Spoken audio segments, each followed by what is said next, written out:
এইফালে মই লৈছোঁ অকাং, অসমীয়াত ঢেকীয়া বুলি কয়।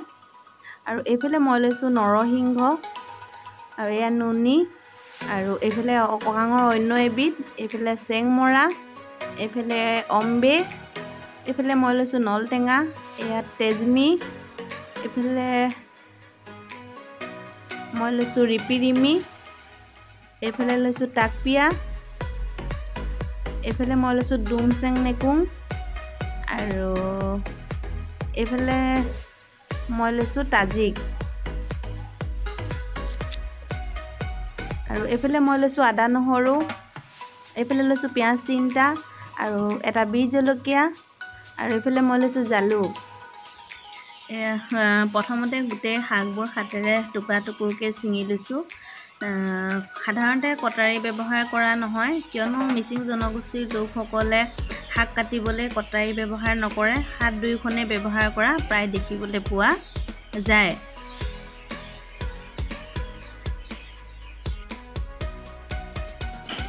এয়া মই মাংসকণত নিমখ হালধি ভালমতে সানি মিক্স কৰি লৈছোঁ। এইফালে মই কেৰাহী বহাই তেল দি দিলোঁ, লগতে মই পিঁয়াজো দি দিছোঁ, আৰু পিঁয়াজখিনি মই ভালমতে ৰঙচুৱা হোৱালৈকে অকণমান সময় ভাজিম। পিঁয়াজখিনি প্ৰায় অকণমানকৈ ৰঙচুৱা হৈ আহিছে। এতিয়া মই মাংসকণ ইয়াতে দি দিম, আৰু ভালমতে মই মাংসখিনি 5 মিনিটমান সময় ভাজিম। ভাজাৰ পিছত মই ঢাকি থৈ দিম।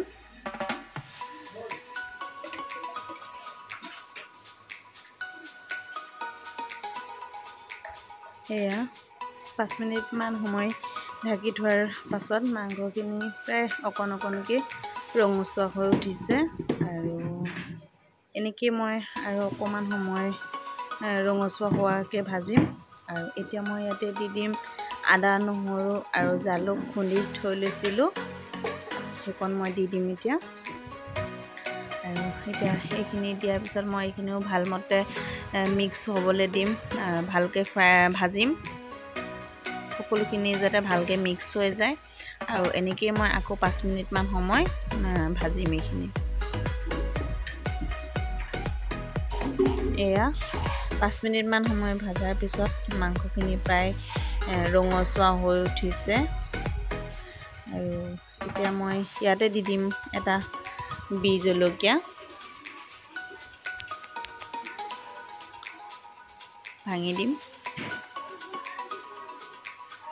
ভাঙি দিছোঁ, তেতিয়াহে জ্বলাটো পৰি উঠিব মাংসখিনিত।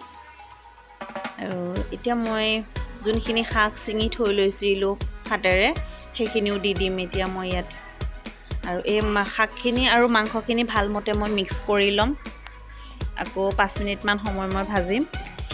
আৰু এয়া মিচিংসকলৰ বিহু সভা বা পূজা পাত যেতিয়া কৰা হয়, তেতিয়া প্ৰায় তেওঁলোকে এনেকেই বনাই খোৱা দেখিবলৈ পোৱা যায়। তেওঁলোকৰ পৰম্পৰাগত হিচাপে বনোৱা হয়, আৰু খাই খুবেই ভাল লাগে। আপোনালোকেও কেতিয়াবা এনেকৈ এই পাতবোৰকৰ সৈতে বনাই খাই চাবচোন, আৰু কেনেকুৱা লাগিলে মোক জনাব।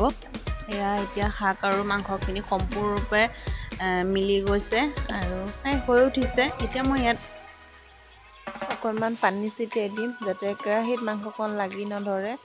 আৰু এয়া 5 মিনিটমান ঢাকি থোৱাৰ পিছত মাংসকণ সম্পূৰ্ণ হৈ গৈছে। এয়া আজি মই মিচিংসকলৰ জবৰা ৱিং বনাইছিলোঁ, আৰু কেনেকুৱা লাগিলে আপোনালোকে জনাব।